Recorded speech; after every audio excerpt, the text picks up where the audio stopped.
Lo importante es que la verdadera luz, que es el Señor, nos ayude. Sí, que Él nos alumbre.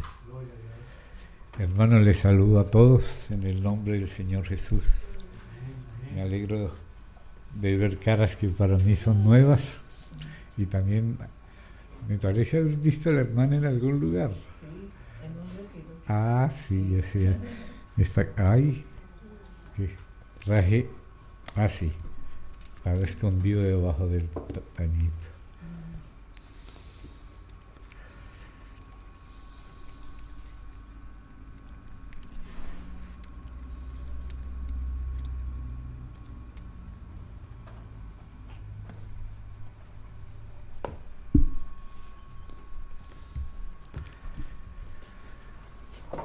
Padre Celestial, en el precioso nombre del Señor Jesús, miramos a ti, pedimos tu socorro, contamos con tu gracia, límpianos con tu preciosa sangre, ayúdanos en todos los pasos del camino, los pasos agradables y los difíciles. Sé siempre con tu pueblo, Señor. Que cada uno de los que estemos aquí podamos levantar los ojos a ti, nuestros corazones a ti. Te pedimos que tu misericordia nos alcance con la sangre del Señor. Y también tu espíritu fortalezca, vivifique nuestros espíritus, alumbre los ojos de nuestro entendimiento, que tú puedas tocarnos, Señor, en tu compasión y en tu misericordia, y que tengamos de ti un toque vivificador e iluminador. Que tú nos ilumines y nos afirmes en la gracia, en la fe, delante de ti. Que no estemos aquí mirando al hombre, Señor, sino mirándote a ti. En el santo nombre del Señor Jesús. Amén. Hermanos, vamos a comenzar mirando unas palabras del apóstol Pablo. En la primera carta que aparece así llamada en el Nuevo Testamento a los Corintios. Primera carta a los Corintios.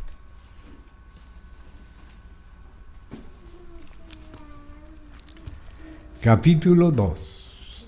Vamos a leer algunos pedacitos.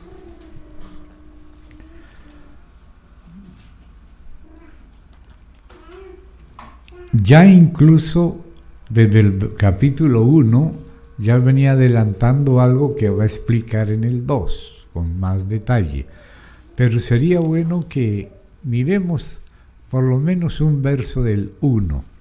Vamos a leer el 23.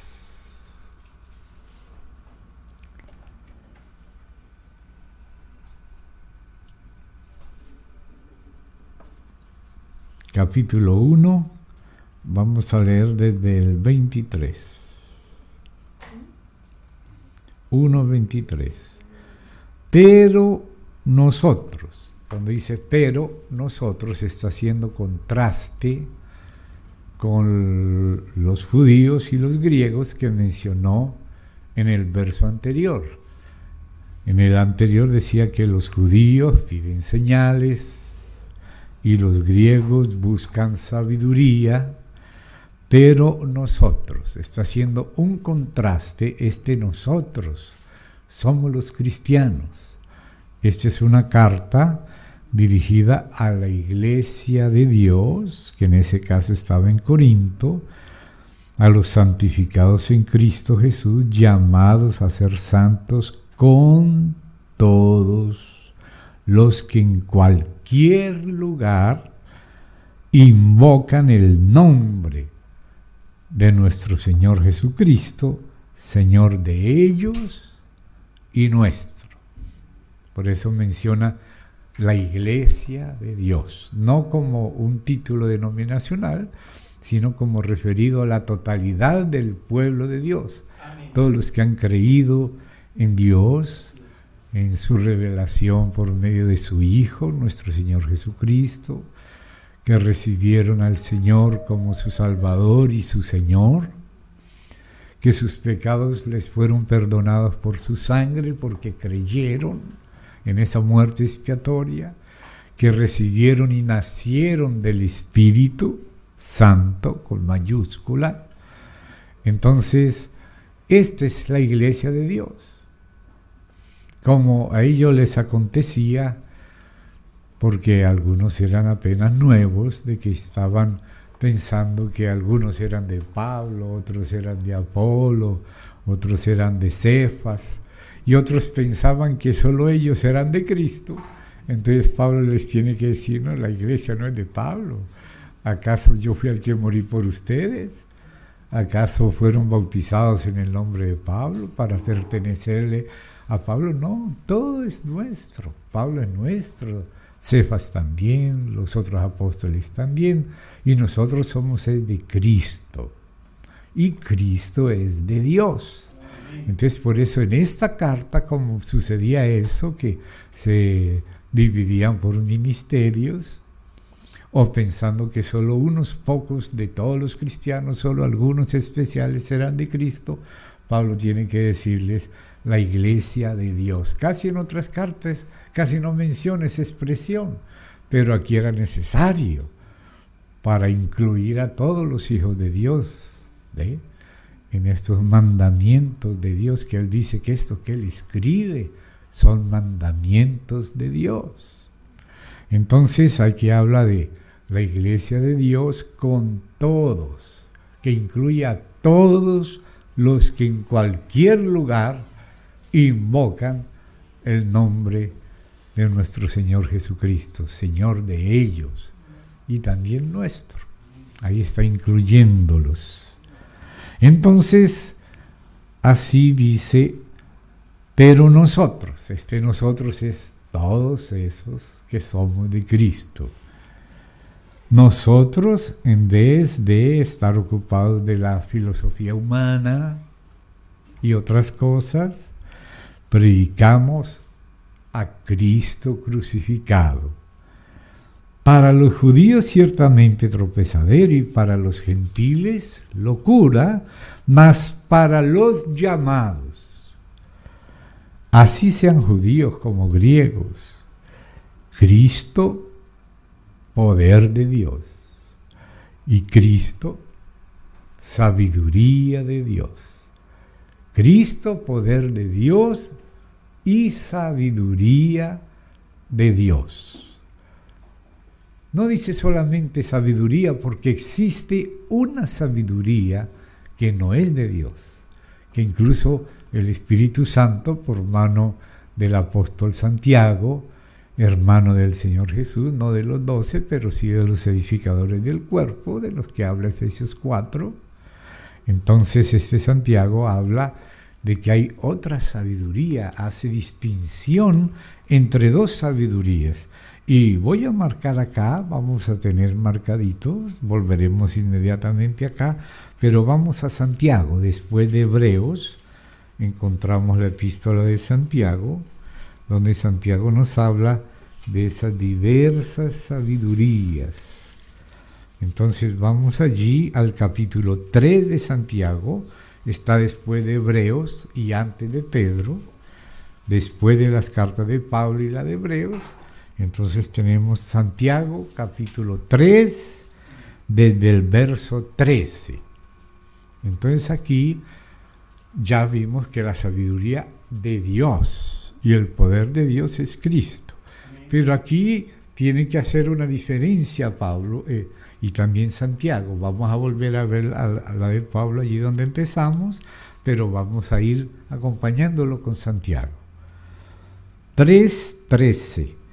¿Quién es sabio y entendido entre vosotros?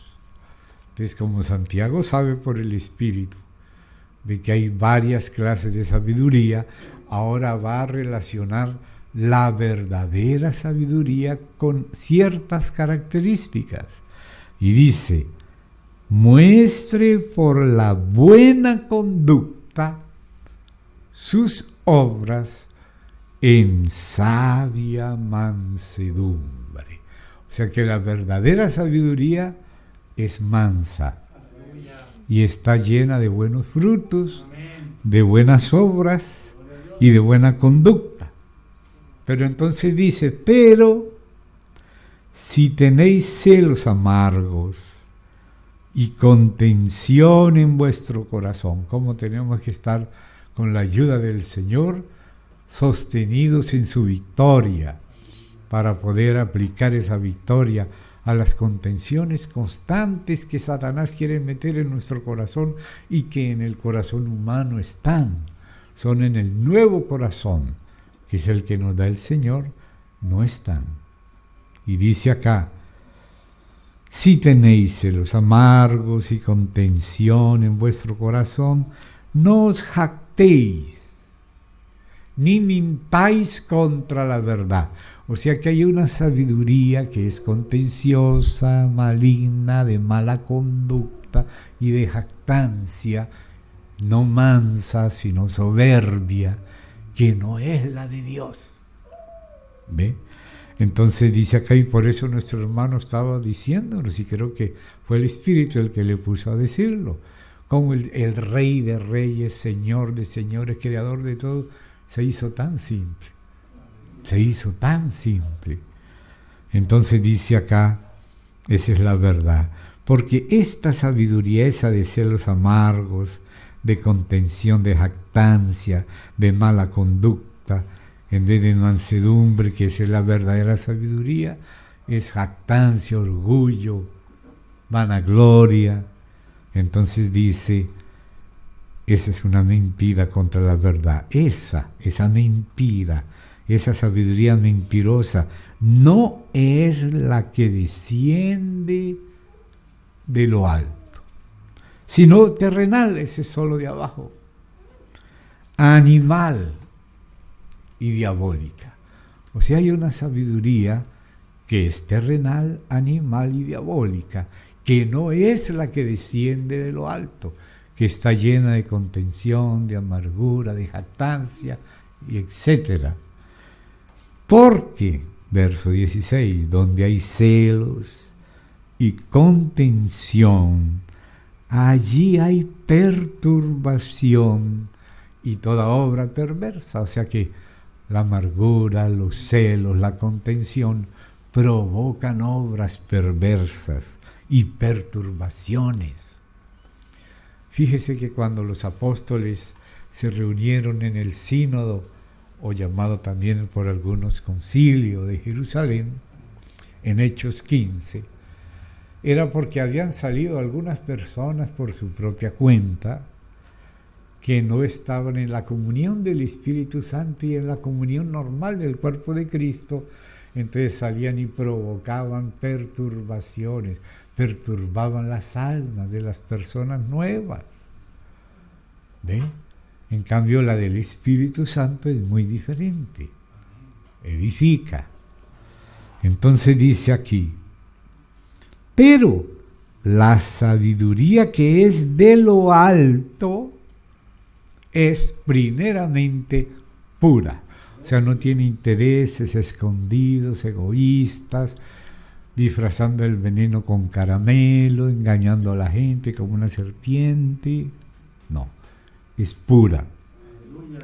Después, pacífica, amable, benigna, llena de misericordia y de buenos frutos, sin incertidumbre ni hipocresía. O sea, la característica de la sabia mansedumbre, de la sabiduría mansa, amable, pacífica. Y el fruto de justicia se siembra en paz. El Señor dice que no demos nuestras perlas a los cerdos porque las van a hollar. que no echemos lo santo a los perros porque lo van a pisotear. El Señor a veces se quedaba callado, una vez inclusive su hermano en la carne, su hermano de madre, San Judas Tadeo, Lebeo, autor de una de las epístolas del Nuevo Testamento, le preguntó a su hermano, el Señor, él era también hermano de Jacobo, Santiago, que llaman el mayor, y en la carta Judas dice que él es hermano de Santiago, pero dice que él es siervo de Jesús, el Señor. También era su hermano, pero le llama Kyries, el Señor, ¿no? Se dio cuenta, ¿quién había tenido por hermano de madre? Entonces aquí dice, el fruto de justicia se siembra en paz para aquellos que hacen la paz. Entonces le preguntaba San Judas Tadeo, de su hermano de madre, el tercero. Primero era Jacobo, Santiago, de sus hermanos. El segundo era José, igual que el padre de Jacobo, el padre solo putativo de Jesús, pero no carnal. Y su tercer hermano era Judas Tadeo, y el cuarto era Simeón. Y también tenía hermanas que no aparecen citadas en la Biblia, como estos hermanos se aparecen citados en el Evangelio de Mateo, en el de Marcos, pero en la historia sí citan el nombre de las dos hermanas de Jesús, Lidia y Licia. Pero bueno, ese es de la historia. Vamos a seguir leyendo la Biblia. El fruto de justicia se siembra en paz para aquellos que hacen la paz. Judas entonces le preguntó, no el Iscariote, no el traidor, su hermano, Tadeo, Lebeo, Señor, ¿cómo es que te vas a manifestar a nosotros y no te vas a manifestar al mundo? Entonces el Señor le dice así, el que me ama, guarda mi palabra. Pues él con todo gusto se manifiesta aquel que ama su palabra. Pero el que no me ama no guarda mi palabra. Entonces, ¿cómo vamos a darle las perlas a los cerdos? Echarle lo santo a los perros, personas que no quieren saber del Señor. Por eso dice que de los impíos ninguno comprendería. Lo dice Dios por Daniel, a través del ángel que le habló a Daniel. De los impíos ninguno entenderá, pero los entendidos, así como en Daniel se le llama a los santos, comprenderán. Y por eso Pablo le escribía en su carta a Tito una frase, el conocimiento de la verdad que es según la piedad. O sea, la piedad y el conocimiento de la verdad están relacionados. De los impíos que no tienen la piedad, ninguno entenderá. Pero como dijo Jesús, si alguno quiere hacer la voluntad de Dios, puede ser que no la conozca, pero si la conociera, quisiera hacerla, y aunque no la conozca, la quiere conocer, y le pide al Señor sabiduría. Entonces Jesús le dice, si alguno quiere hacer la voluntad de Dios, conocerá si la doctrina es de Dios o si yo, dice Jesús, hablo por mi propia cuenta. Si soy solamente un hombre inventándome cosas, los que de verdad quieren hacer la voluntad de Dios se van a dar cuenta que soy un mentiroso. Pero si alguno de verdad quiere hacer la voluntad de Dios y la conociera, ese va a conocer que yo estoy diciendo la verdad. Como dice, mis ovejas conocen mi voz y me siguen, pero al extraño no seguirán, porque no conocen la voz de los extraños. Entonces aquí nos habla de esa sabiduría de Dios contrastada con la otra. Una es de Dios, que es Cristo mismo, y la otra es animal, terrenal y diabólica. Entonces volvemos a Corintios, donde también Pablo aquí hace diferencia entre esas dos clases de sabidurías. Entonces, ahí en el capítulo 2, dice: hermanos, cuando fui a vosotros para anunciaros el testimonio de Dios, eso es lo que anunciaba Pablo, el testimonio de Dios. No fui con excelencia de palabras o de sabiduría, o sea, la terrenal. Él sí dice, sí hablamos sabiduría, pero de la de Dios. Pero esa en que los hombres empiezan a enredarse como en el Areópago, porque Pablo estuvo en el Areópago de Atenas, que era la ciudad de la filosofía, la capital mundial de la filosofía. Y en esa capital, Atenas, estaba el Areópago, que era donde se reunían los filósofos a discutir sus filosofías. Y hasta allá llevaron a Pablo, pero Pablo le llamó a todo eso ignorancia. Dijo Pablo que Dios había mandado a su Hijo y que había pasado por alto el tiempo de esa ignorancia. No le está llamando ignorantes a los pobres, que a veces dice el Señor, Dios escondió de los sabios entendidos y lo reveló a los niños. Le está llamando esta ignorancia a la filosofía del Areópago, de los estoicos, de los epicúreos, de los platónicos, de los peripatéticos, unos nombres todos raros. Y eso que ellos querían hablar eso y llamaban a Pablo a ver si él también los entretenía por un rato con eso, pero él le llamó a todo eso ignorancia. Pero la verdadera sabiduría fue el testimonio de Dios, y ese testigo fiel de Dios que nos muestra a su Padre es el Hijo de Dios, el Señor Jesús, el Cristo. Y voy a decirlo con todas esas palabras, el Señor Jesús. No es cualquier Jesús, que hay por ahí muchos Jesuses, don Jesús Barbosa aquí en la tienda y así, no. El Señor Jesús, el Hijo de Dios, el Cristo de Dios. Ese es la sabiduría de Dios. Entonces ahí dice, no fui con excelencia de palabras o de sabiduría, esa otra. Pues me propuse no saber entre vosotros cosa alguna. No es que no las supiera.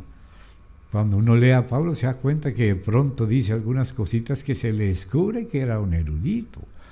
Pero él se propuso esconder esas cosas, no usarlas, sino cuando el Espíritu le permitía. Y lo demás se ponía al nivel de los que le escuchaban. Entonces dice, me propuse no saber entre vosotros cosa alguna, sino, esto sí, a Jesucristo.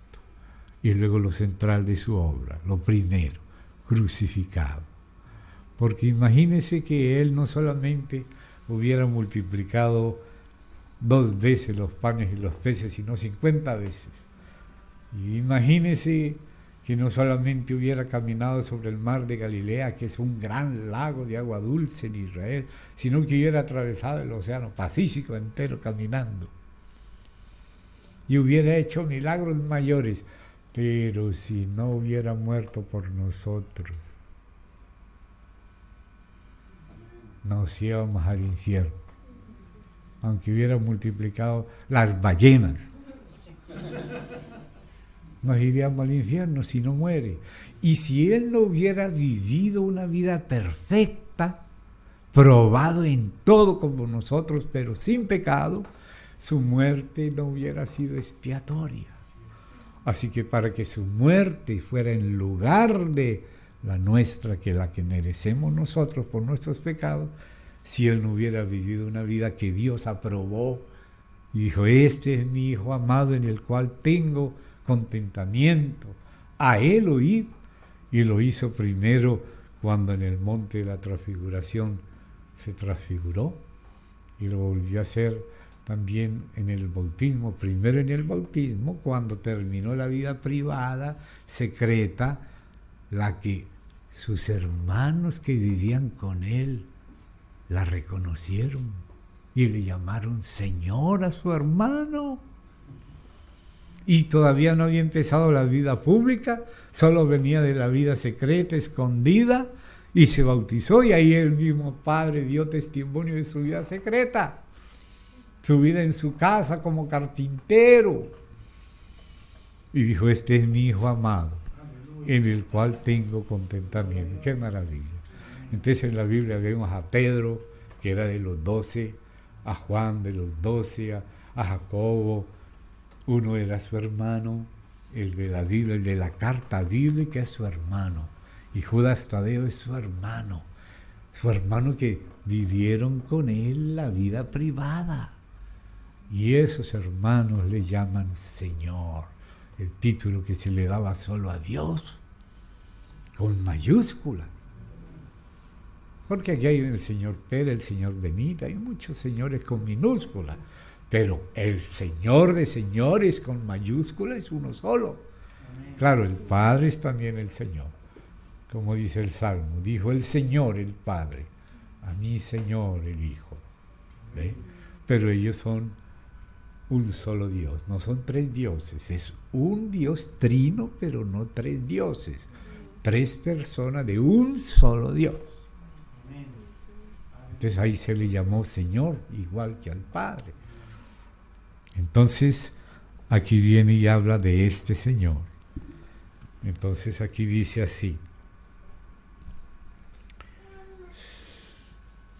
mi palabra, dice, y estuve entre vosotros, 2:3 de 1 Corintios, con debilidad. Es decir, él no se estaba haciendo el fuerte en sí mismo, porque si nos creemos fuertes en nosotros mismos, pues hacemos nosotros las cosas. Pero si somos débiles, como Pablo era débil, le dijo: Señor, sácame este aguijón que tengo. Y dijo el Señor: Pablo, bástate mi gracia, porque mi poder se perfecciona en tu debilidad. Entonces ya Pablo no acudía a sí mismo para confiar, sino que acudía a Dios. Señor, fíjese, el fariseo pensaba que era mejor que el publicano, y entonces sacaba pecho y decía: Señor, yo no soy como este publicano, yo sí doy diezmo de todo, yo ayuno tales días, y estaba justificándose a sí mismo. Entonces no fue justificado por Dios. En cambio, el publicano era consciente de sus pecados y no se atrevía a levantar su cara al cielo, y ya no confió en sí mismo ni en su propia justicia o justicia propia, sino que confió en la propiciación. Sé propicio a mí.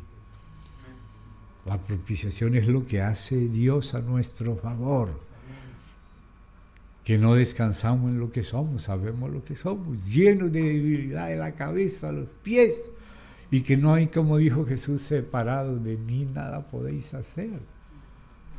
Entonces Pablo dijo: bueno, ahora me gozo en que soy débil, porque cuando soy débil entonces me tengo que agarrar del Señor, ¿no?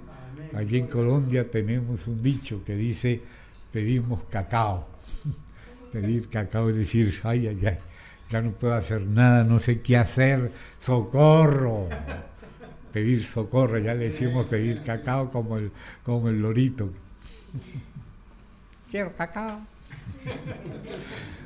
Porque somos menos que loritos, somos pecadores, pero el Señor es nuestra única justicia.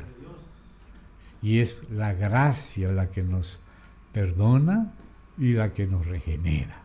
La sangre nos limpia y el Espíritu nos da nueva vida.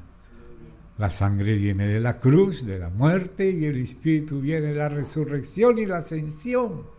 Entonces eso, su vida, que hace que su muerte sea expiatoria, y resucitó para demostrar que Él era el Hijo y que su sacrificio fue recibido, y entonces ascendió y recibió la promesa del Espíritu Santo, y viene el Espíritu Santo y nos da vida.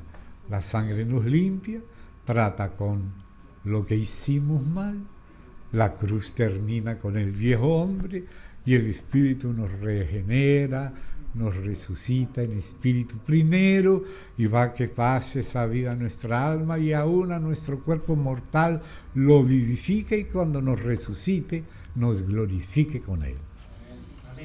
Entonces, el Evangelio viene de la persona del Hijo de Dios, su vida perfecta. Por ello yo me santifico a mí mismo, para que ellos también sean santificados. Si su vida no hubiera sido santificada, su muerte no hubiera sido expiatoria, hubiera muerto por los propios pecados de Él. Pero la muerte de Él es expiatoria, porque Él fue probado en todo conforme a nuestra semejanza y nunca pecó. Amén. Y eso el Padre que lo conoce, tan pronto salió de esa vida privada al Jordán a bautizarse sin haber pecado, pero como iba a tomar nuestros pecados, le dijo a Juan: conviene que cumplamos toda justicia. Juan no quería bautizarle. Yo necesito que tú me bautices, porque ¿sabe qué? Juan sabía quién era aquel que venía, porque Juan sabía lo que era Juan mismo, lo que estaba profetizado en Isaías 43. He aquí, ¿no?, de ese mensajero del desierto, de esa voz del desierto. ¿A quién precursaría esa voz del desierto, que era Juan el Bautista en el desierto de Judea? A nuestro Dios. Precursaría a nuestro Dios. Enderezaría veredas para nuestro Dios. Por eso él decía: no soy digno ni de desatar la correa de su calzado, el que viene detrás de mí es antes que yo. Yo necesito ser bautizado por ti, y tú vienes a que yo te bautice. Deja, Juan. Así conviene que cumplamos toda justicia, porque Él iba a llevar sobre sí nuestros pecados. Y el Cordero tenía que ser lavado, pero Él no tenía pecado. Pero Él pasó por el bautismo en el río Jordán, asumiendo nuestra condición humana, asumiendo nuestra lucha, nuestra guerra, nuestro combate, y Él en la carne venció al pecado. Amén, amén. Lo venció. Amén. Y Él resucitó. El Padre lo resucitó para decir: este de verdad es mi Hijo amado. Si se hubiera quedado muerto, pues estaba engañado, diríamos nosotros. Nos engañó, pero cuando resucitó, Dios dijo: este es mi Hijo amado, en el cual yo tengo contentamiento, a Él oíd. Y empezó al inicio de la vida pública, y lo llamó ya así, aprobando su vida privada. Y hubo 2 testigos de su vida privada que están entre los que dieron testimonio de Él, y sus cartas, que eran sus hermanos, San Judas y Santiago. Santiago el justo, no el mayor ni el de Alfeo, sino su hermano Jacobo el justo, como lo llama Pablo en Gálatas. Cuando fue a hablar con Pedro, y habló también, no vio a ningún otro de los apóstoles, sino a Jacobo, hermano del Señor. No era el Zebedeo, ese era primo. No era el de Alfeo, era el justo, el hijo de José y María, después de haber nacido Jesús, el primogénito, como le llama el Espíritu Santo por Lucas. Si es primogénito es porque tiene hermanos de madre, pero el Padre de Jesús era Dios directamente por el Espíritu Santo, pero el de sus hermanos era José, que lo cuidó putativamente, es decir, encargado de él, pero sin ser su padre natural. Él nació por el Espíritu Santo de la Virgen María. Claro que cuando ella lo dio a luz, rompió fuente, y por eso fue a purificarse, ¿no? Entonces, seguimos acá. Sin embargo, o sea, después de todo esto que dice Pablo, estuve con debilidad y mucho temor y temblor, y ni mi palabra, ni mi predicación fue con palabras persuasivas de humana sabiduría, sino con demostración del Espíritu y de poder, para que vuestra fe no esté fundada en la sabiduría de los hombres, no en esa, sino en el poder de Dios. El poder de Dios es Cristo. Pero dice, sin embargo, hablamos sabiduría, ya es otra, ya no es la terrenal, animal, diabólica o simplemente humana. Pero sí hay una sabiduría de Dios, distinta, como las distinguió y contrastó Jacob, su hermano, en su carta donde leímos, en el 3 al final. Sin embargo, hablamos, y aquí no es solo Pablo, sino todos los enviados del Señor que están en el Espíritu Santo, aquellos apóstoles del principio, hablamos sabiduría entre los que han alcanzado madurez. O sea que en la medida que los hijitos y las hijitas de Dios van creciendo en el Señor les va haciendo conocer la sabiduría de Dios, la de lo alto, ¿ve? Y les va haciendo conocer los misterios de Dios y a Dios mismo y la gracia de Dios. Entonces dice, sabiduría no de este siglo, ni de los príncipes de este siglo que perecen. El Señor no perece, Él resucitó. Y si creemos en Él, también nos ha resucitado ya en espíritu y va a resucitarnos también en el cuerpo. Y por eso la palabra de Dios nos habla de la salvación en 3 niveles. Primero, de nuestro espíritu, dice que ya somos salvos cuando creímos. Dice el Señor, aquel que oye mi palabra y cree al que me envió, ha pasado de muerte a vida. No perecerá jamás.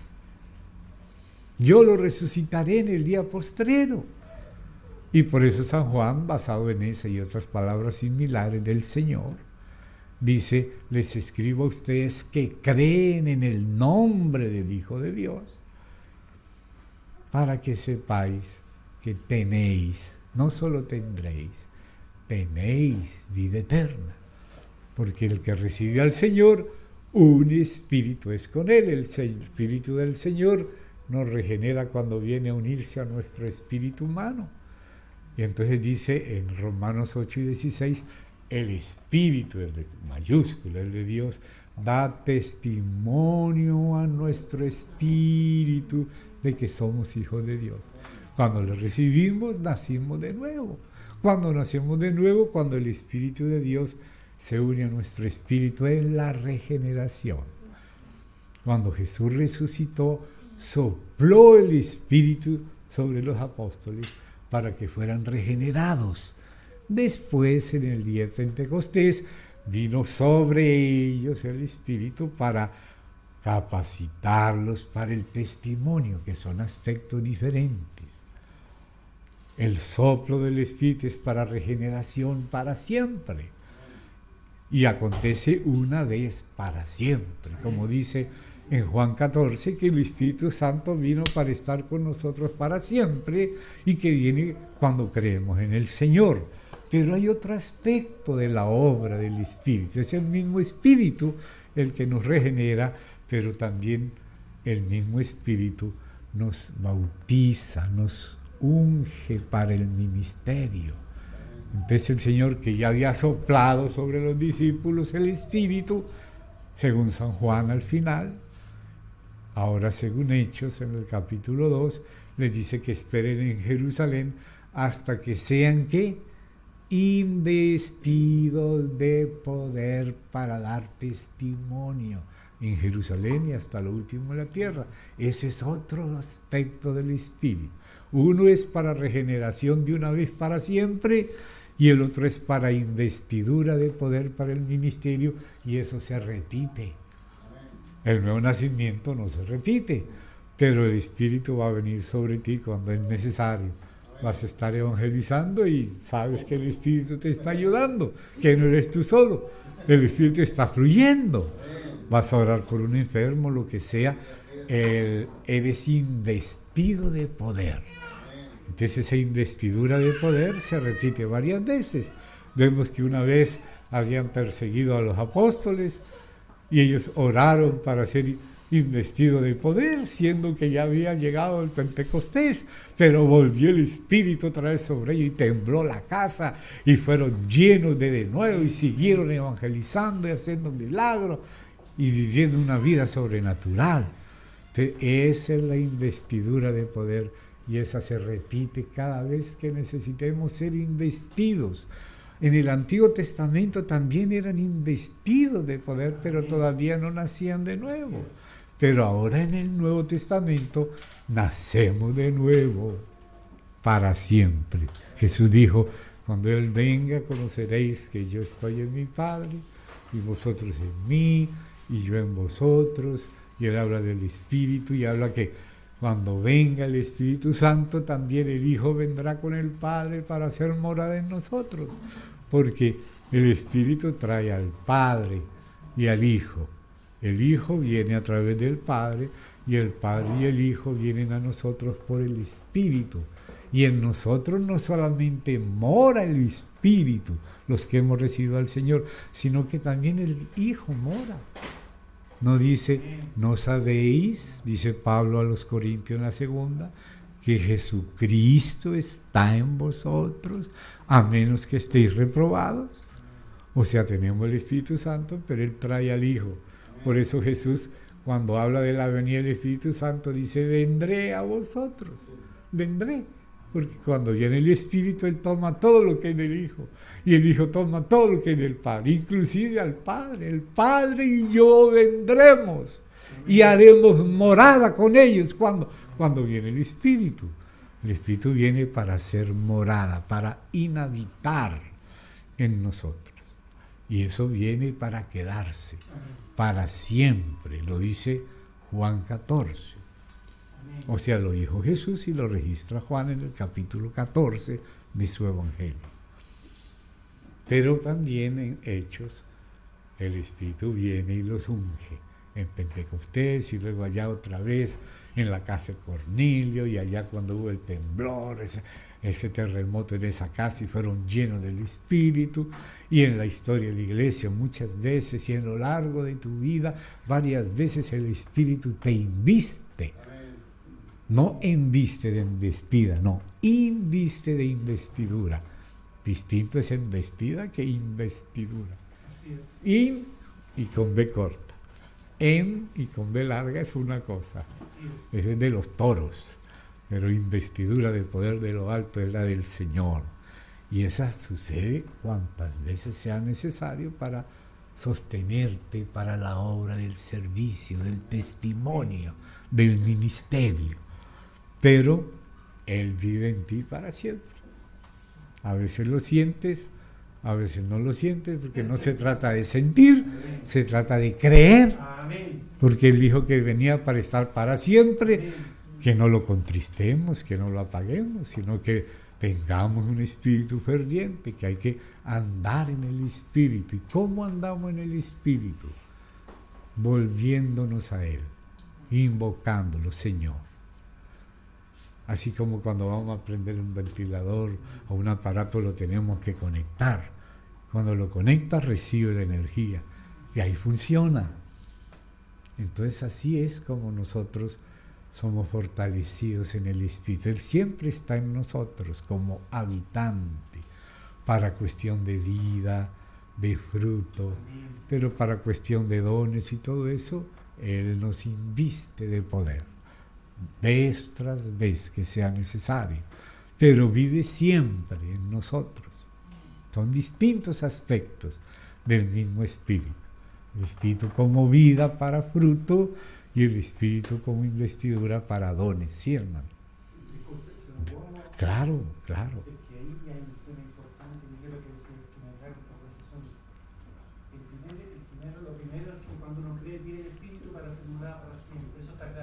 Sí, sí. Ahora, el segundo aspecto de que viene el Espíritu como ¿cierto? Sí, como en el día de Pentecostés fueron llenos del Espíritu. Esta segunda investidura es el bautismo del Espíritu. Exacto, se le llama así, Ahora, ser bautizados con el Espíritu o ser llenos del ahí Espíritu. tengo la duda con respecto a que si uno recibe ese bautismo del Espíritu y fuego, ¿es para siempre? ¿Y para siempre el poder va a estar dispuesto en uno? ¿O como Sí. usted está diciendo? Sí, es que mira, ya ellos tenían el Espíritu antes de Pentecostés, cuando Jesús resucitó y se les apareció y les dijo, sopló, recibid el Espíritu. Entonces ellos recibieron el Espíritu, porque él antes decía, yo estoy con ustedes, pero el Espíritu va a estar en ustedes. Entonces los apóstoles habían andado con él, pero él todavía estaba afuera. Pero él dice, les conviene que yo me vaya porque les voy a dar el Espíritu. Entonces hubo 2 momentos en que él dio el Espíritu. Primero, en Juan 21, sopló el Espíritu y le dijo, recibid el Espíritu para regenerarlos, para que ellos no fueran ya solamente hombres naturales que anduvieron con él como Judas Iscariote, pero que no recibieron el Espíritu. Pero después le dijo, quédense en Jerusalén para que sean investidos de poder de lo alto. Entonces ahí fueron llenos del Espíritu, se manifestaron ciertos dones, otras lenguas, profecías, a veces visiones. Y también dice que cuando oraron, volvió a venir el Espíritu otra vez. No que no morara en ellos, ya estaba en ellos como habitante, pero aquí está hablando es del poder de lo alto para el testimonio, para el ministerio. Entonces siempre venía esa investidura que es exterior. La habitación interior siempre está. Sí. Ahora, ¿ese poder está dispuesto para nosotros en este tiempo? Claro, ¿Esta investidura? claro, dice que hasta es lo característico de los últimos días. En los postreros días derramaré mi espíritu, y vuestros hijos y vuestras hijas verán visiones. Los jóvenes, las jóvenes también profetizarán. Los ancianos soñarán sueños. Eso es lo característico del último día. Porque todos los dones son irrevocables. Y son, inclusive se les llama en Hebreos, anticipos de los poderes del siglo venidero. En el siglo venidero esto va a ser normal. Aún estará la palabra en la boca de ellos y yo ya habré oído. Pero eso se adelanta en el tiempo de la era de la iglesia. Y siempre hubo milagros a lo largo de toda la historia de la iglesia como lo normal.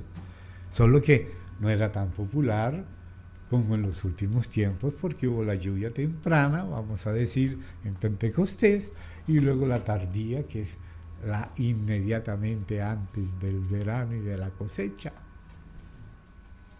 Entonces, es el mismo Espíritu y Él está con nosotros, pero acuérdese, usted recibe el Espíritu cuando cree, pero recibe aquel poder necesario del Espíritu cuando se trata de investidura para el ministerio.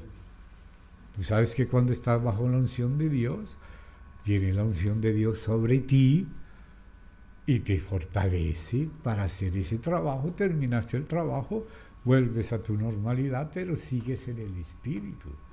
El Espíritu sigue viviendo en ti para siempre.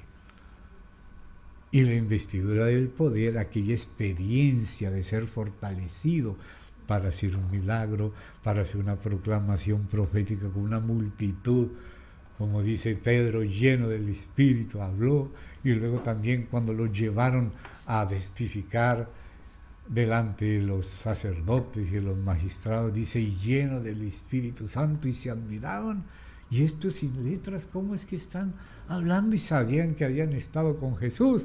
Lo que no entendían era que también el Espíritu Santo los llenaba en ese momento para hacer ese testimonio.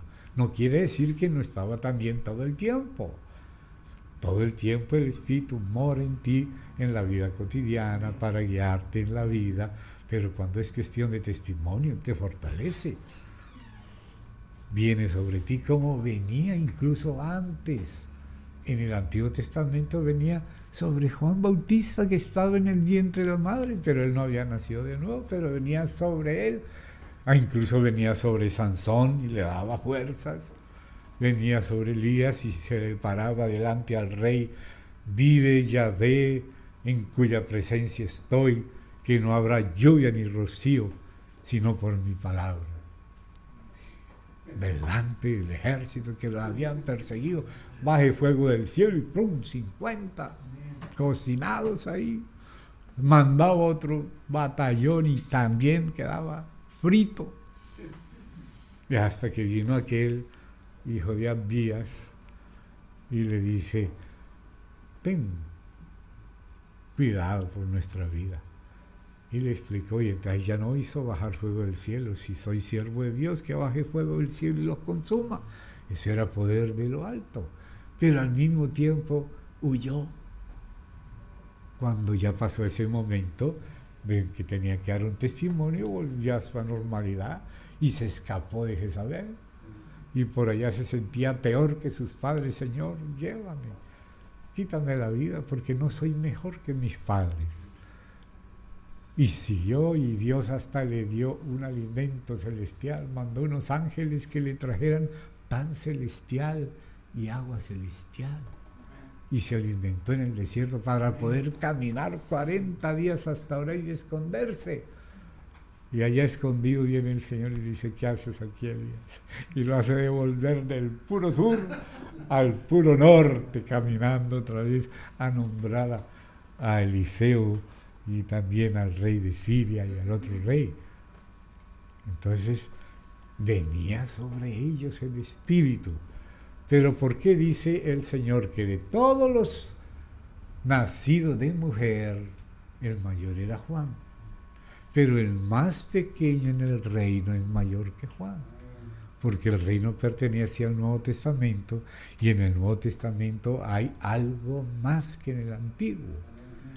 El Espíritu Santo venía sobre ellos en el Antiguo, hasta sobre Saúl vino y profetizó, y decían: ¿cómo? ¿Saúl también entre los profetas?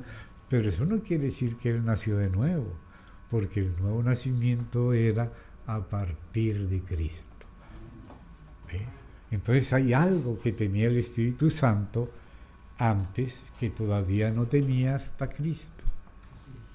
Pero cuando Cristo venció como hombre y venció el pecado, venció la carne, venció el mundo, venció al diablo y al último enemigo, que es la muerte, ascendió, recibió el Espíritu, aquella unción del Espíritu que en el Antiguo Testamento era de aceite, con ciertos elementos, ciertas cuestiones que se le ponía al aceite, como por ejemplo la mirra, como la canela, como el cálamo, como la acacia, que son figuras de lo que nos trae el Espíritu.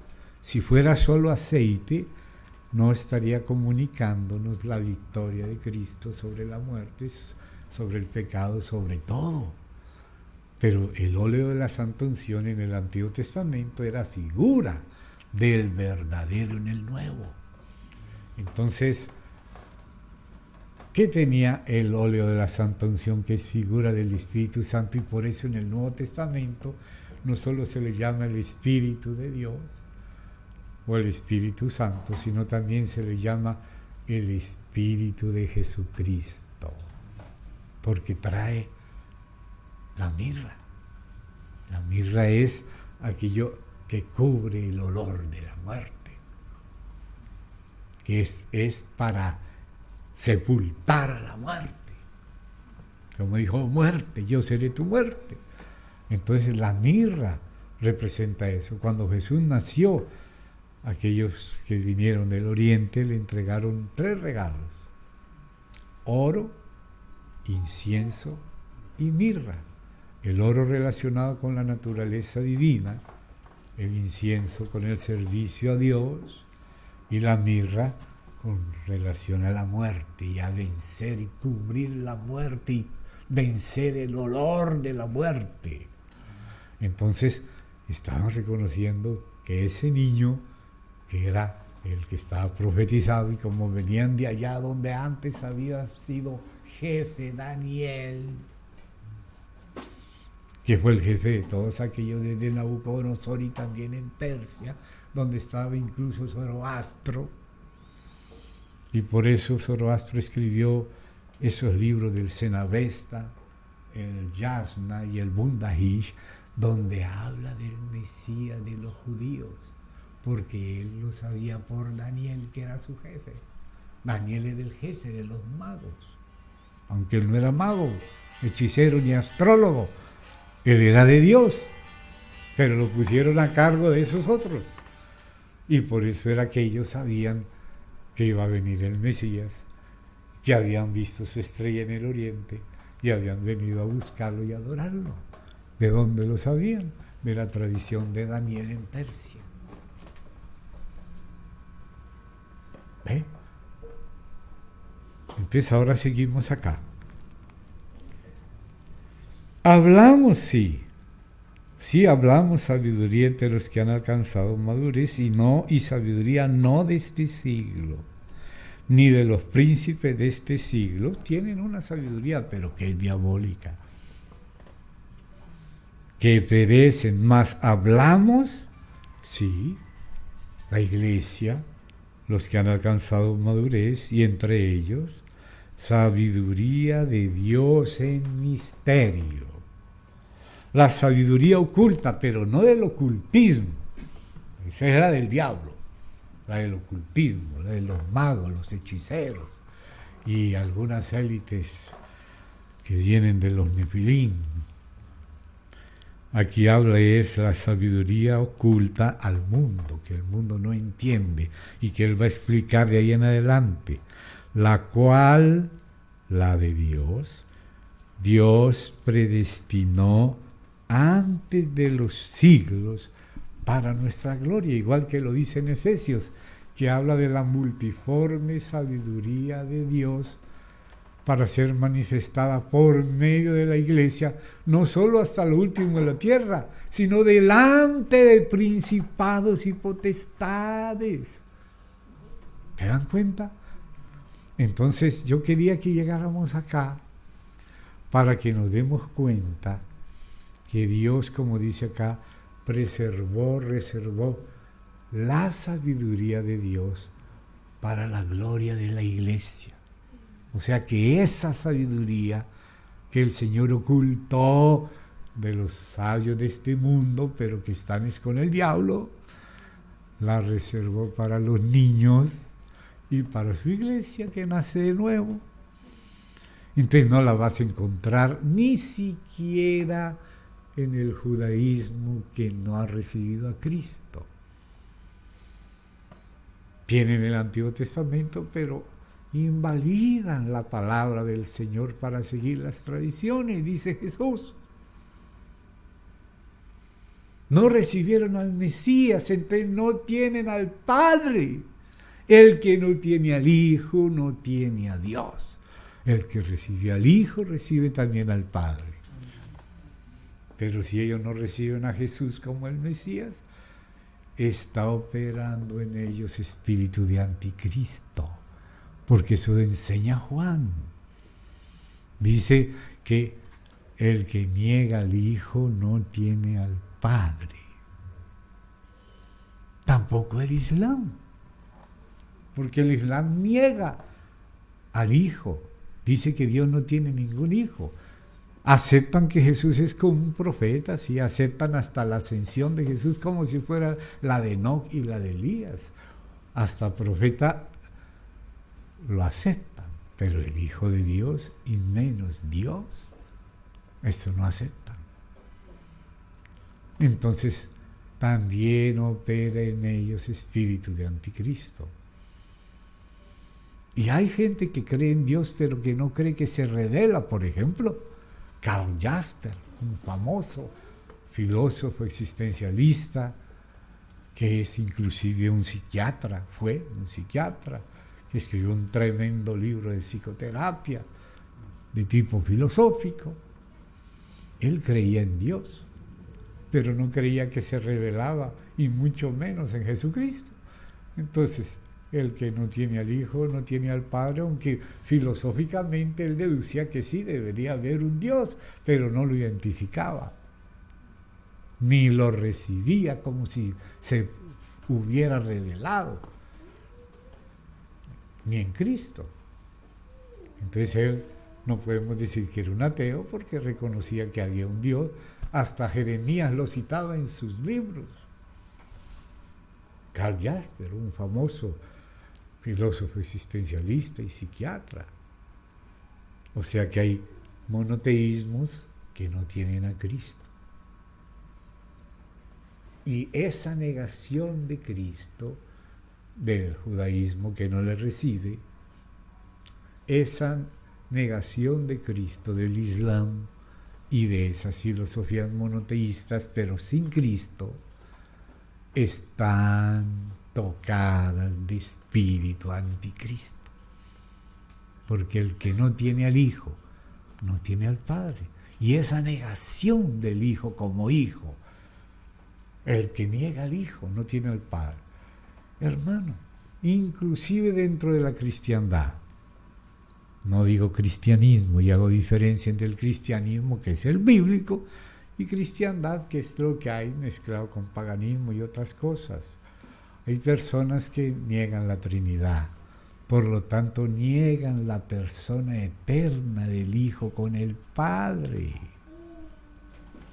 El que dice que Dios es solo una persona está negando al Verbo que estuvo eternamente con él. Pero ¿qué dice la confesión apostólica? En el principio era el Verbo. No que Él es el principio solo, sí es. Él es el que le da principio a todo, pero Él es antes del principio. En el principio de lo que fue creado, Él ya era el Verbo que estaba con Dios y era Dios, y Dios el Padre no quiso hacer ni siquiera una hojita de pasto sin el Hijo. Todo lo que el Padre quiso hacer, lo hizo con el Hijo, lo hizo en el Hijo, por medio del Hijo y para el Hijo. Y ahora el Hijo también hace todo para el Padre.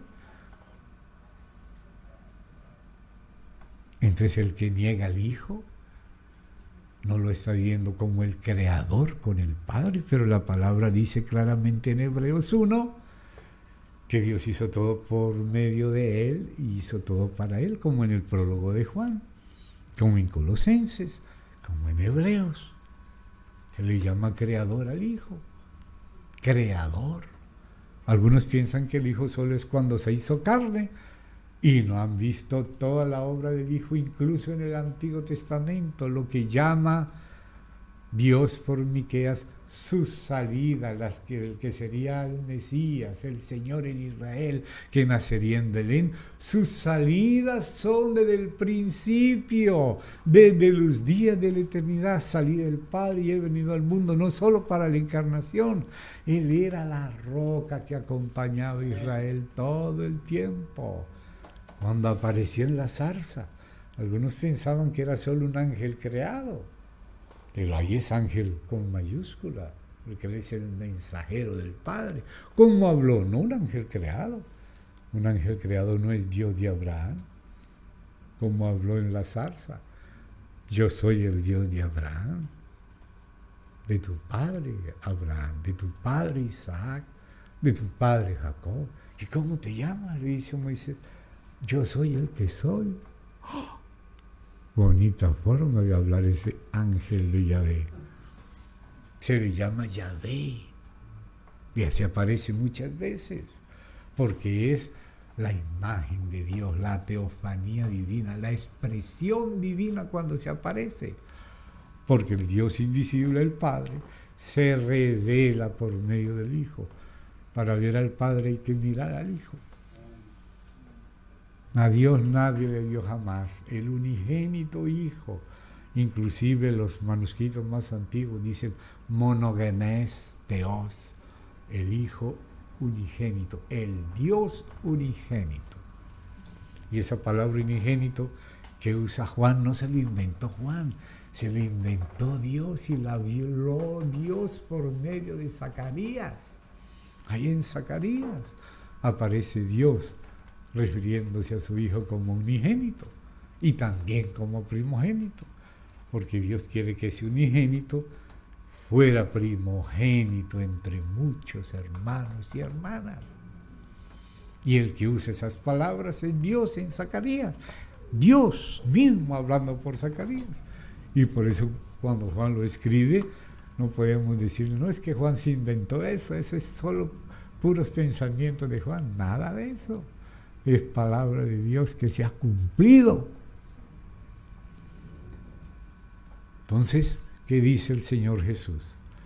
Padre, glorifícame. Padre, esa es la persona del Padre.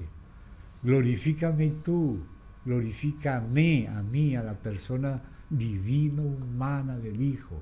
No es solo humana.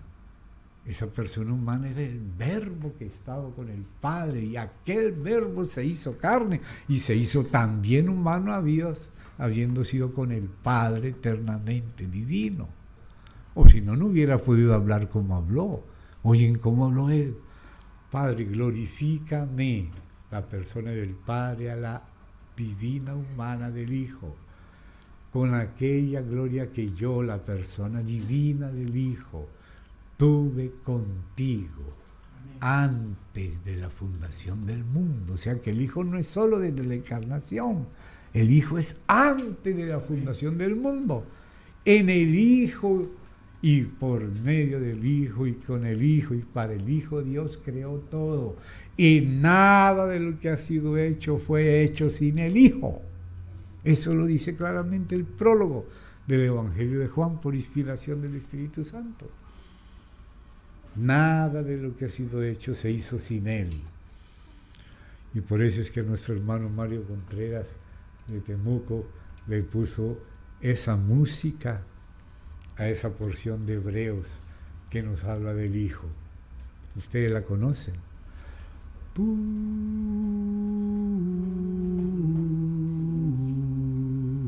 Señor Jesucristo, en el principio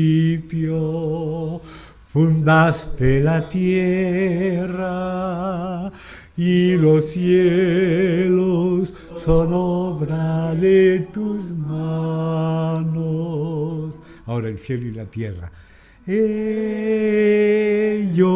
perecerán, serán mudados en nuevo cielo y nueva tierra, mas tú permaneces, tú eres el mismo y tus años no acabarán, mas tú permaneces para siempre, oh Señor. Mas tú permaneces para siempre, oh Señor. Tú eres el mismo ayer y hoy, por los siglos, oh Señor. Esas palabras están en Hebreos y están en un florilegio de citas del Padre que San Lucas hace en esta carta que escribió Lucas. Él andaba con Pablo y todo, tenía su pensamiento, pero el lenguaje, el estilo y todos los detalles históricos son de Lucas. Pero él empieza desde el capítulo 1 en el verso 6 a decir lo que el Padre dice del Hijo. Mírenlo, para que esto no les suene raro, mírenlo para que lo veamos. Siempre ha estado aquí escrito, Solo que a veces no lo vemos y no lo recordamos. Si lo leemos, el Espíritu no lo va a recordar. Pero hay que leer.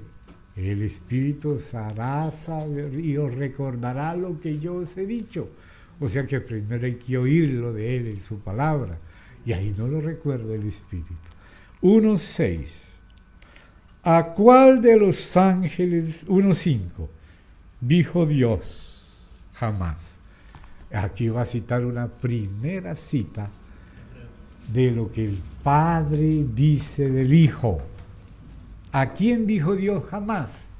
Mi Hijo eres tú, yo te he engendrado hoy. Ese es el hoy eterno, del unigénito del Padre, sabiduría eterna de Dios. Cuando el Padre se conoce a sí mismo y eso es eterno, en su autoconocimiento eterno, Él engendra sin el tiempo, porque es eterno, una sabiduría acerca de Él y una imagen de sí mismo en la cual Él se reconoce y por la cual Él se revela y dice, yo soy el que soy. Entonces es la imagen de Dios, la teofanía, la manifestación de Dios. Entonces, mi hijo eres tú. ¿Quién dice eso? Mi hijo eres tú. Ese mi hijo, yo te engendré hoy, yo, esa es la persona del Padre. Y ese eres tú, mi hijo, es la persona del Hijo. ¿Ve?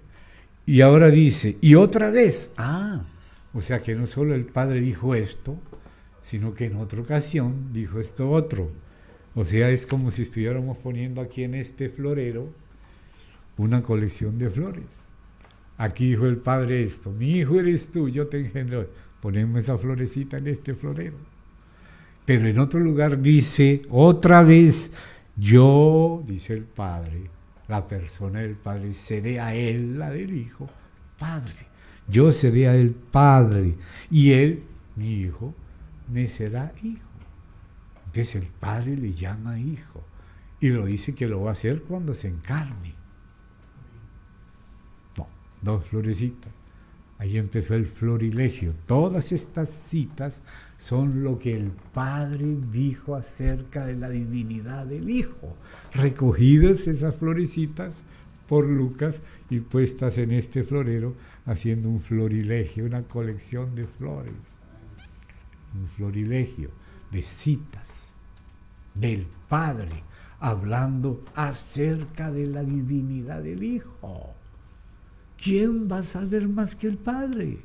¿Cómo algún teólogo por ahí o cualquier denominación, organización pretende negarle la divinidad al Padre, del Hijo, si el mismo Padre la confesó? Vamos a seguir. Miren cómo empezó. ¿A cuál de los ángeles dijo Dios jamás? Mi Hijo. Y otra vez, yo sería el Padre. ¿Quién habla acá? ¿No es el Padre? Y verso 6, y otra vez, una tercera vez. Otra flor. ¿Y cuándo fue esta flor? Cuando introduce al primogénito en el mundo. ¿Qué dice el Padre? Adórenle todos los ángeles de Dios. El Padre le manda a los ángeles a adorar al Hijo. Cuando lo introduce en el mundo, incluso como un niñito, lo adoraron. ¿No se acuerdan que está escrito así? ¿Y quién los mandó a adorar al Hijo? El Padre, porque dice otra vez, o sea, viene citando al Padre. Adórenle, le dice a los ángeles. ¿Y qué más dice? Ahora explica, ciertamente de los ángeles, ¿qué dice? Porque está comparando a los ángeles con el Hijo, mostrando la divinidad del Hijo y lo que son los ángeles, espíritus ministradores, al servicio de los herederos de salud. Pero del Hijo dice, más del Hijo dice. ¿Qué dice? ¿Qué dijo de los ángeles? Que son espíritus ministradores y tal, llamas de fuego y todo eso. Pero ¿qué dice el Padre del Hijo? Dice, tu trono, oh Dios, por el siglo del siglo. Cetro de equidad es el cetro de tu reino. Has amado la justicia y aborrecido la maldad, por lo cual te ungió Dios. Aquí ve que el Espíritu Santo también es Dios, porque Él es el que unge, Él es la unción divina. El Dios tuyo, con óleo de alegría más que a tus compañeros. Entonces, ¿a quién le dijo? Mas tu trono, oh Dios. El Padre lo dice del Hijo. Y lo unge Dios, el Espíritu. Y el Padre. Entonces ahí tenemos al Padre, al Hijo, al Espíritu Santo. ¿Qué Tertuliano le llamó la Trinidad? Pero aunque no lo hubiera llamado, ahí está. Y en muchos versículos está. Incluso el Antiguo Testamento está lleno. No tenemos hoy tiempo de ver eso, pero esos son fundamentos de la fe cristiana. Parte de la sabiduría de Dios reservada para la gloria de la Iglesia. No vas a conocer al único Dios en Trinidad en el judaísmo no mesiánico, ni en el Islam, ni en el llamado monoteísmo filosófico tipo Karl Jasper, pero sí en la Iglesia.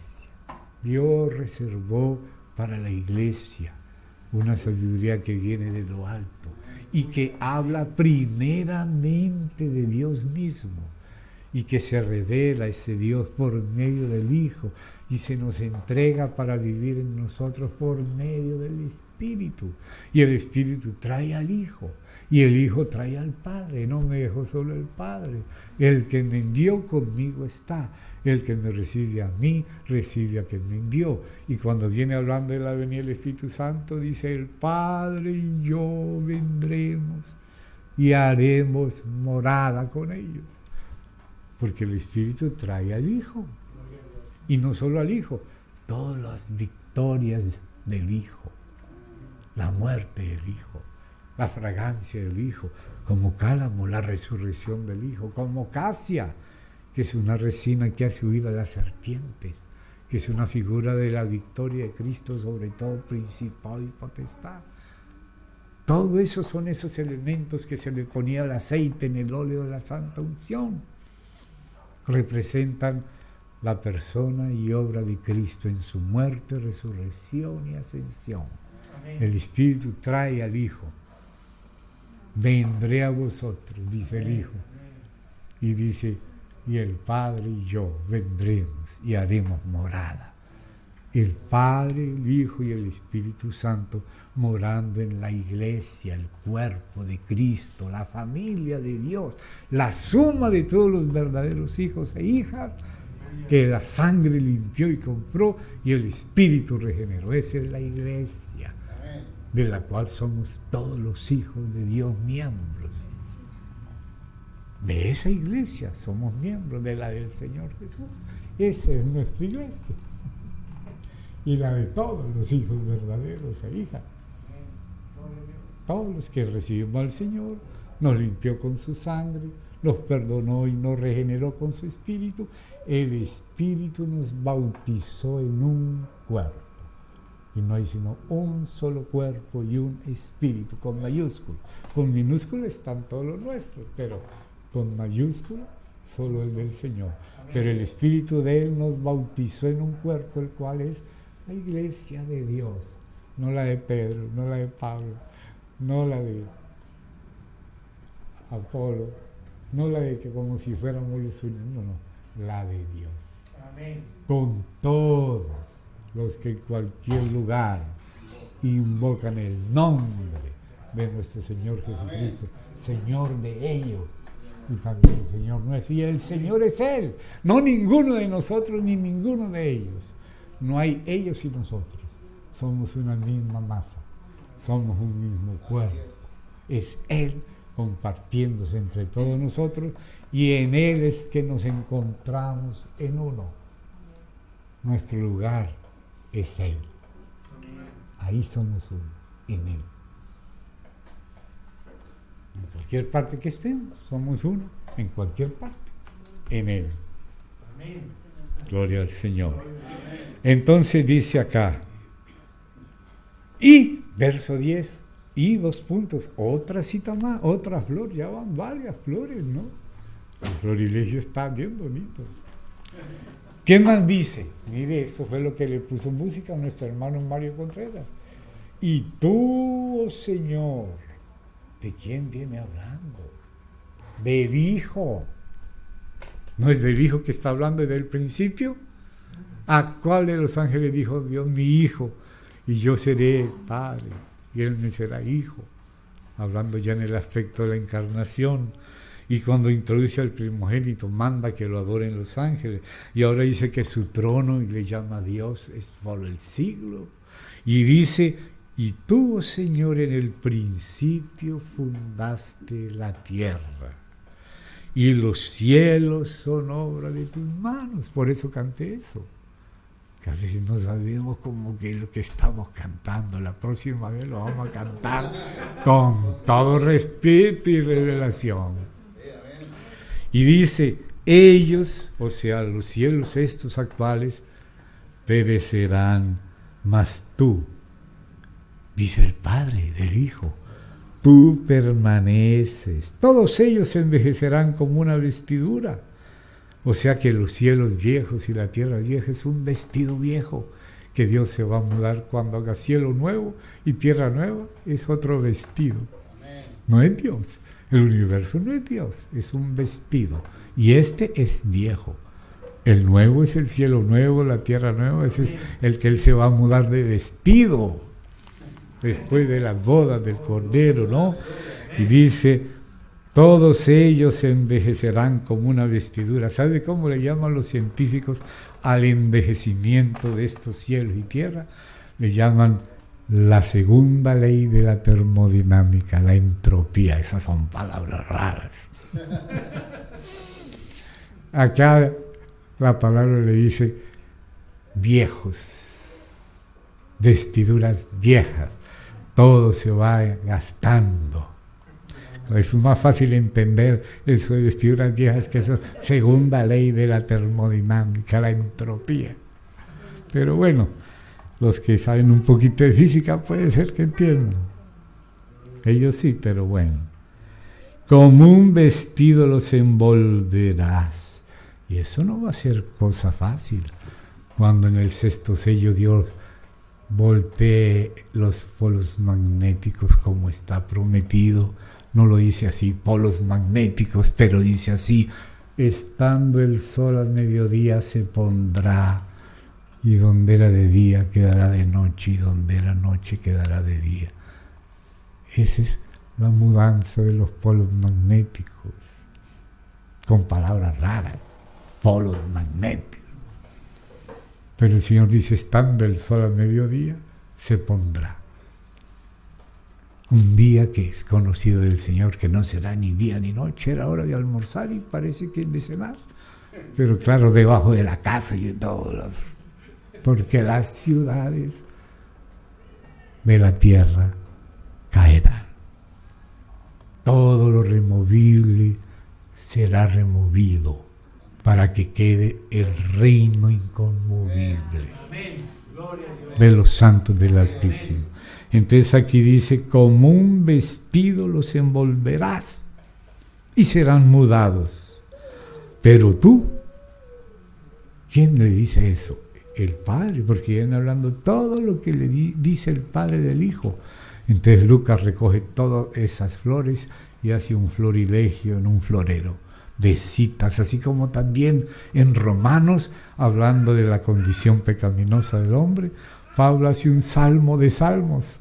De este salmo saca una frase, del otro saca otra y junta todas esas frases que hablan y hace un salmo de salmos en Romanos 3.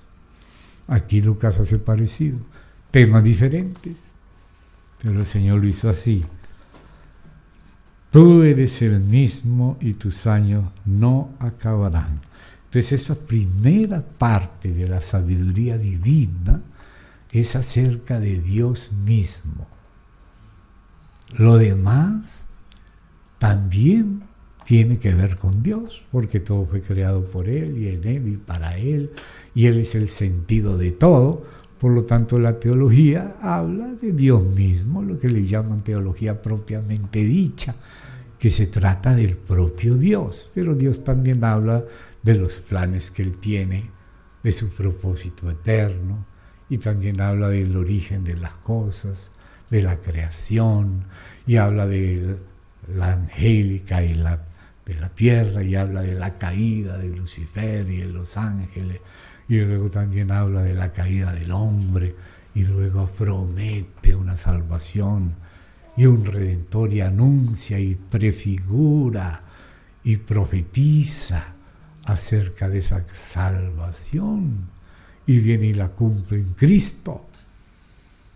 Él llega a ser el hombre que Dios quiere que todos fuéramos, y los que le recibimos es para vivir por Él y ser configurados a Él, que ha resucitado y ascendido y nos dio su espíritu y entró en nuestro espíritu y nos regeneró, y va pasando a nuestra alma y nos renueva, y también pasa a nuestro cuerpo mortal y nos vivifica, y un día nos resucitará íntegramente y nos glorificará.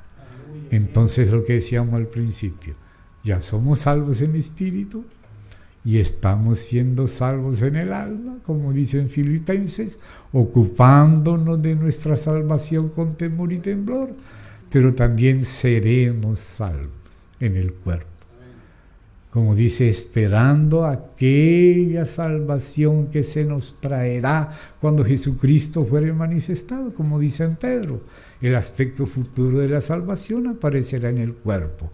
Cuando Cristo, que ya en nuestra vida se manifieste, nosotros también seremos manifestados con Él en gloria.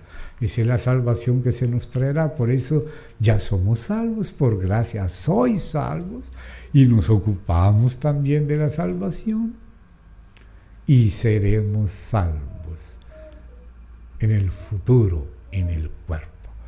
Ya tenemos la salvación en el espíritu y se va aplicando a nuestra alma a lo largo de nuestra vida, y cuando Él, que en nuestra vida aparezca en gloria, nosotros también seremos en nuestro cuerpo manifestados. Entonces ya tenemos vida eterna, pero también entraremos en la vida eterna.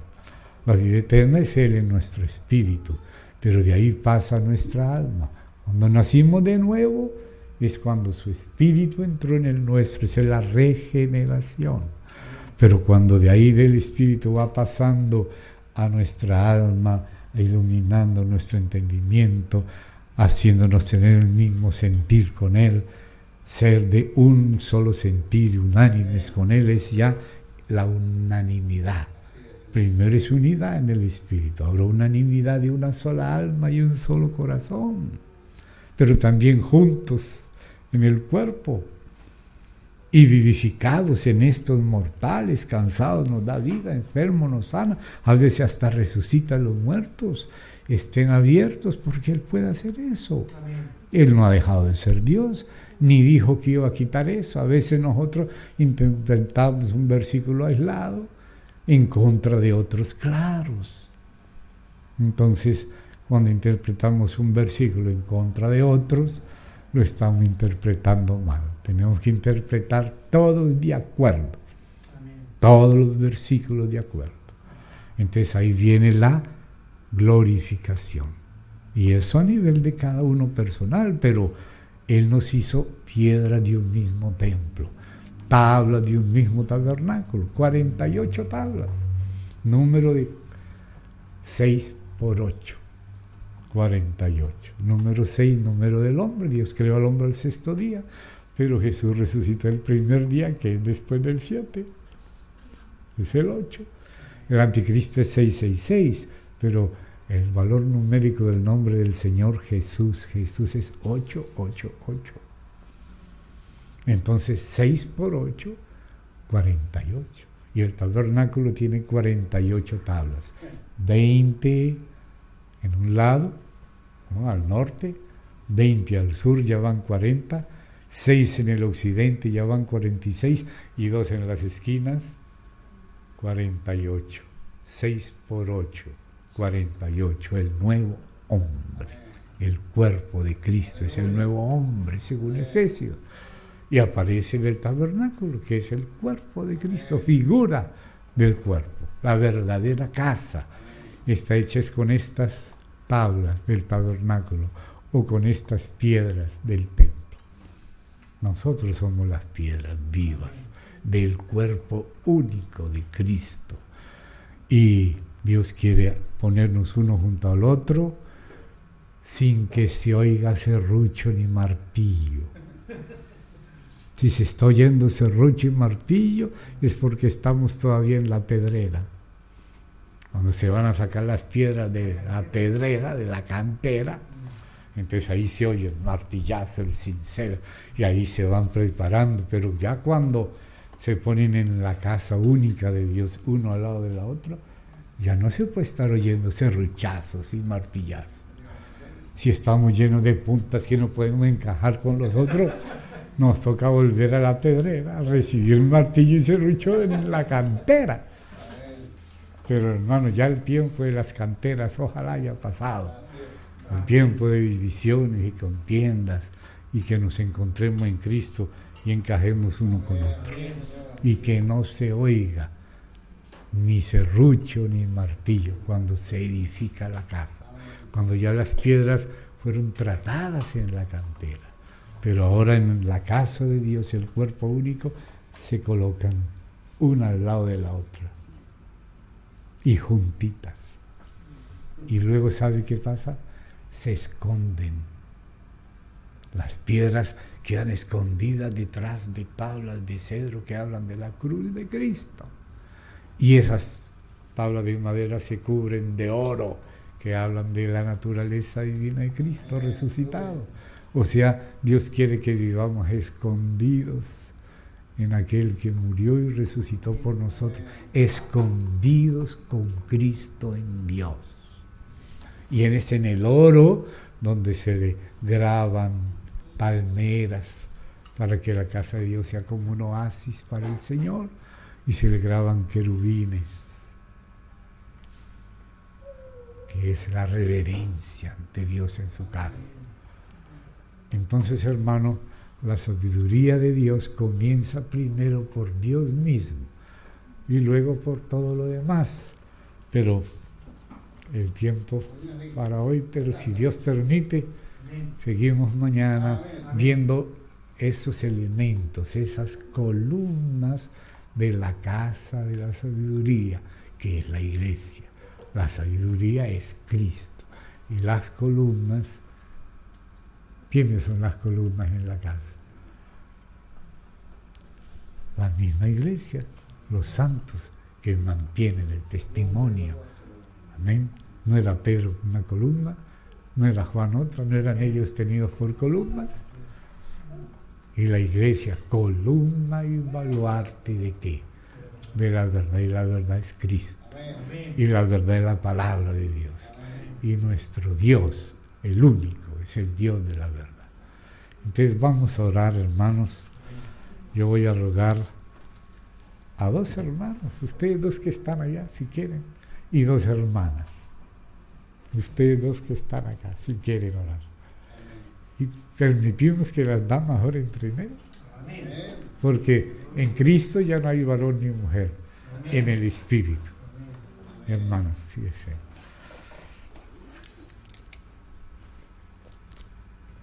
Te alabamos, Padre, por la gran sabiduría.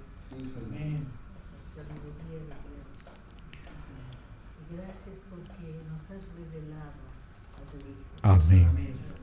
En tu gran sabiduría revelaste a los ignorantes, pobres, menesterosos.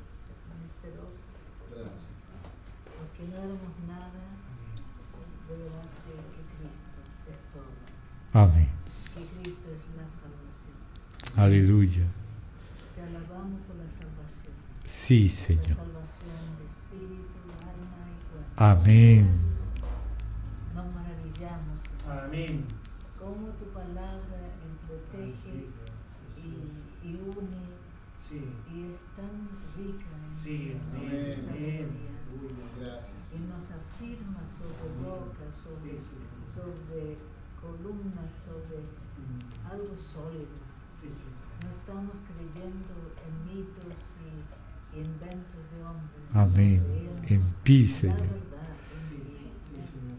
Te damos muchas gracias. Amén, amén. Gracias por este gran privilegio Sí, de ser hecho parte de un cuerpo y una Gracias, familia, Señor. Sí, de un Señor. edificio. Sí, espiritual. Señor, queremos realmente actuar como Gracias. esas piedras labradas sí, Señor. y preparadas de afuera Sí, Señor. para unirnos con el resto. Sí, Aleluya. Estamos dispuestos, Señor, que tú sigas tratando las aristas, las cosas que nos sobran Así y las es. cosas que nos faltan, Sí, Señor. Sí. para que tú nos incluyas en este hermoso cuerpo y una hermosa novia que tú estás preparando. Amén. Gracias, Padre. Gracias, amén, Gracias amén. por tu llamado. Amén. Amén. Amén. Amén, Señor.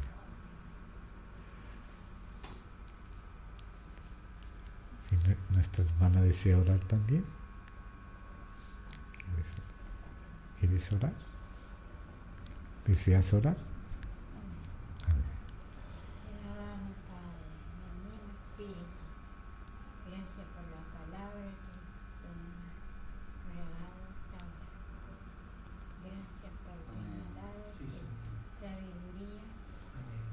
que está oculta para muchos, pero tú has mostrado a los que tú has escogido ante la fundación del mundo. Amén. Gracias por mostrarme, Señor, en ese tiempo. Gracias por mis hermanos en este Amén. lugar. Amén. Edifícanos juntos, Señor. Te bendecimos porque tú quieres que estemos escondidos con Cristo en Dios. Amén. Muchas gracias. Escóndenos bajo las alas. Sí, Señor. Gracias, bendito, bendito Señor. Amén. Muchas gracias. Gracias. Cada uno por mis hermanas, mis hermanas. Tú eres Dios. Tú eres el único Padre de Amén. la junta. En el nombre precioso de Jesús. Y gracias por el ministerio, por el ministro de tu palabra. Amén. Por tu cuerpo, por ti, Señor, tu pueblo. Bendecimos con tu bendición. Amén. Que viene del cielo la sabiduría pura. Señor, En ayúdanos. el nombre poderoso, amoroso de Jesús. Amén. Amén. Amén. Te alabamos, Padre, porque estas cosas las guardaste en el Sí, Salmo, sí, sí, amén. de los entendidos, Sí, Señor. que nos has revelado a los niños. Sí, Señor. Padre, gracias. Así te agradó, Padre. Sí. Así te agradó, Señor, abrir nuestros ojos, Amén. abrir nuestro corazón, Señor, generar nuestro espíritu para venir a habitar entre nosotros. Bendito Padre, gracias por Sí, tu sí. sabiduría preciosa. Gracias, Padre. Sí, Señor. Gracias, mi Dios, porque hoy podemos, Señor, estar en tu sabiduría. Podemos, Señor, estar en Cristo, disfrutar a Cristo, vivir a Cristo. Señor, cuánto necesitamos más aún que nuestros ojos se abran, Sí, Señor. que nuestro entendimiento aún, Señor, se ensanche más todavía para conocer la persona, para conocer la gracia, la riqueza que hay en ti, Señor.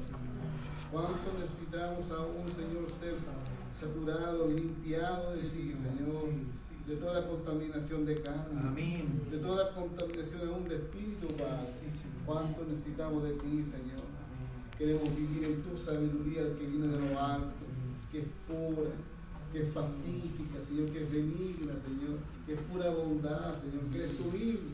Amén. No permita, Señor, que vivamos una vida religiosa, engañándonos a nosotros mismos, habiendo, Señor, depositado en nosotros contienda, celos, amargo, Señor.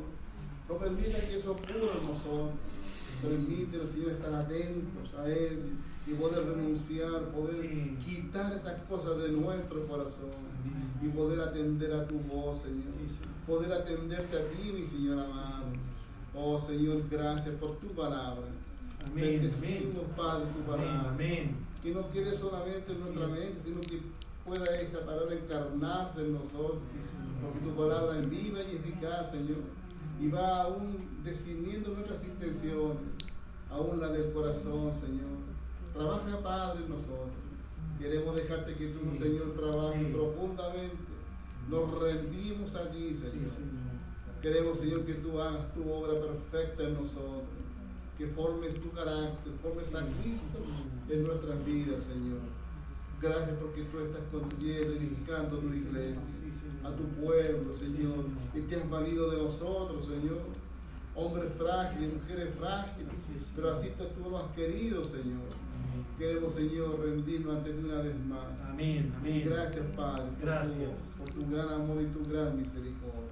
Amén. Te damos gracias, Padre, Padre Santo, que tú no nos envías tu palabra en vano, Sí, Señor. porque sí o por sin ningún motivo, sino que tú nos envías tu palabra en el momento preciso. Amén. Así es. Así como dice el versículo Sí. que tú escribiste, Señor, así como decir la lluvia, la nieve, llega a toda la tierra, Sí, Señor. la pan al que come, semilla al que siembra. Esa será tu palabra que volverá a ti y no volverá vacía, sino que hará lo que tú quieres. Amén. Así es tu Hijo en nosotros, Sí, que nos Padre. habla con tu palabra, que Aleluya. nos alumbra el Amén. entendimiento, que nos vivifica. Y queremos que esta palabra lleve fruto dentro de nuestros corazones, Padre, Sí, Señor. para que no vuelva a ti vacía, sino que haga lo que tú quieres. Sí, Padre, así sea. Te damos gracias, Padre, porque tú nos revelas los pensamientos que son más altos que los nuestros. Sí, Señor. Te damos gracias, Señor Jesucristo. Te damos gracias por este instante de comunión. Amén, amén. Que si buscáramos nosotros mismos, no cabría esto en nuestra mente, en nuestra cajita chica que Sí, sí. tenemos en nuestro cerebro, sino que cuando entramos aquí, entramos en tu espíritu, Sí, Señor. podemos poder entender y comprenderte con tu Santo Espíritu Sí. y nos da testimonio de nuestro espíritu. Gracias, Padre. Gracias Amén. por tu Hijo Jesucristo. Amén. Amén. Amén. Amén. Hermano Gino, Sí, hermano. se ha malinterpretado el asunto este del bautismo del Espíritu, porque en la realidad hay ciertos ungidos nomás. ¿Ah?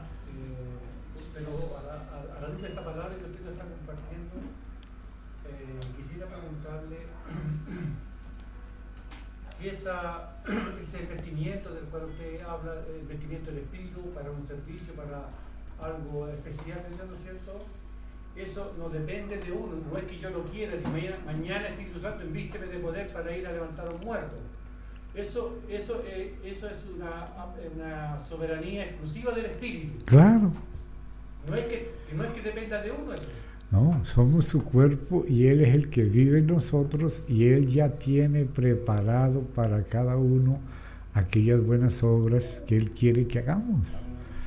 Como dice, somos salvos no por obras, sino por gracia, pero somos creados en Cristo, la nueva, para que andemos en buenas obras que Él preparó de antemano para que anduviésemos en ellas.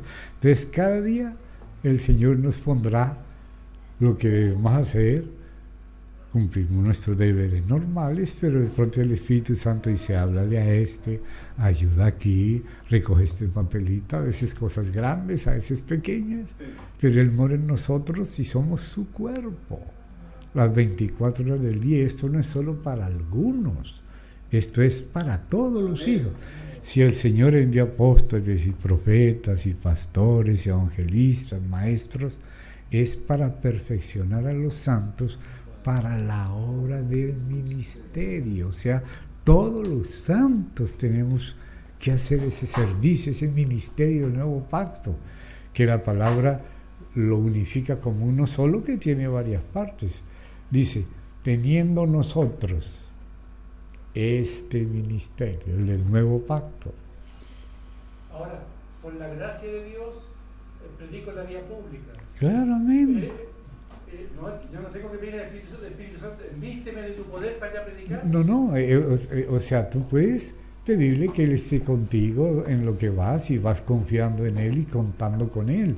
Y en la hora en que Él te pone a hacer algo, Él te unge, Amén. Él te capacita, Él está contigo. No es que tenga que ir a un lugar para que me bauticen en el Espíritu Santo, reciba la No, unción. no, es que el lugar, estás en el lugar es en Cristo. Él dice, el que a mí viene, o sea, Señor, de su interior correrá el río de agua viva. Y esto dijo del Espíritu que recibiríamos los que creyésemos en Él. Si confiamos en Él, Él está contigo en lo que Él te puso a hacer. Ya sea una cosa cotidiana, ya sea una cosa especial. Todo es especial porque es con Él. Si hay que hacer un par de huevos fritos para comer con un hermano, amén. Y si hay que evangelizar a alguien que está muriéndose, o edificar a alguien que está en una situación difícil, o amonestar a alguien con amor, pero con claridad, proféticamente, Él sabrá, Él nos va preparando las cosas. Como dice el Señor Jesús, así es todo aquel que es nacido del Espíritu, no sabe de dónde viene ni a dónde va, pero el Señor sí sabe dónde lo lleva. Abraham salió de Ur sin saber a dónde iba, pero Dios sí sabía dónde lo llevaba. Hay que confiar en Dios. A veces nos damos cuenta que nos tenía preparado algo que ni nos imaginábamos. Y hay que estar dispuestos. Bueno, Señor, confío en ti, tú nos ayudarás. Confiamos en Él. Él dice, no te preocupes. Pedro estaba durmiendo, ya habían matado a Jacobo y ahora le iban a matar a él y él durmiendo. Y el ángel lo tuvo que levantar y sacarlo por otro lado. Como dijo, ¿no? En aquella hora te será dada palabra. Sí, hermano, disculpe. Lo que pasa es que la Escritura dice que recibiréis poder. No dice que recibirán algunos. No, eso es para toda la iglesia. Eso es para Por un mismo todos. espíritu, dice, fuimos Claro, eso es para bautizados. toda la iglesia. Ahora, la iglesia es su cuerpo. Y el cuerpo tiene el espíritu. No está diciendo que es una denominación. Es un grupo especial que tiene solamente ellos el espíritu. No. Todo creyente que está en Cristo, está en el cuerpo de Cristo y por ese motivo tiene el espíritu. Claro, si no lo tuvieran no sería hijo de Dios todavía. Amén, hermano. Ese es el cuerpo. Y el ministerio de los que hay así no es para coparlo todo, sino al contrario, para promocionar el ministerio del cuerpo, para llevar a la fe a los hermanos, ser ejemplo de fe y que los hermanos crezcan y actúen en unión con Cristo, porque ya lo hemos recibido todos los hermanos, solo que a veces esperamos quién sabe qué, calentar banco toda la vida. No, es hacer lo que Él nos pone directamente a cada uno. El hermano Ananías, cuando llegó, ¿cómo se llama? A Saulo. Sí. Era un hermanito. Claro, y como él. Es que tenemos que tener mucho cuidado porque el Señor dice, el que recibe a un niño de estos al que yo envío, a mí me recibe. O sea, el Señor nos puede hablar a través de un niño. ¿Cuántas veces? Una de ellas estaba pasando una situación difícil, X, y una nietita mía de 2 años, habían esas cajitas que tienen versículos, ¿no? Y ella sacó uno sin saber, ella no sabe ni leer, y vino y me dijo, abuelito, y me la dio, era justo la respuesta que yo necesitaba. Una nena de 2 añitos. Sí, sacó sin saber, pero el ángel le ayudó a agarrar el que era. No sabía ni qué me estaba dando, ni por qué sintió ese impulso. Pero hizo eso la única vez que lo ha hecho. Pero ella veía que muchos hermanos a veces sacan un versículo así, una cajita que tiene varios. Y ella lo habrá visto, no sé qué fue, sintió hacerlo por primera vez de 2 años. Sacó eso y me lo trajo. Y era la palabra exacta. Amén. Nuestro Dios está vivo, está en nosotros y con nosotros todo el tiempo. Amén, hermanos.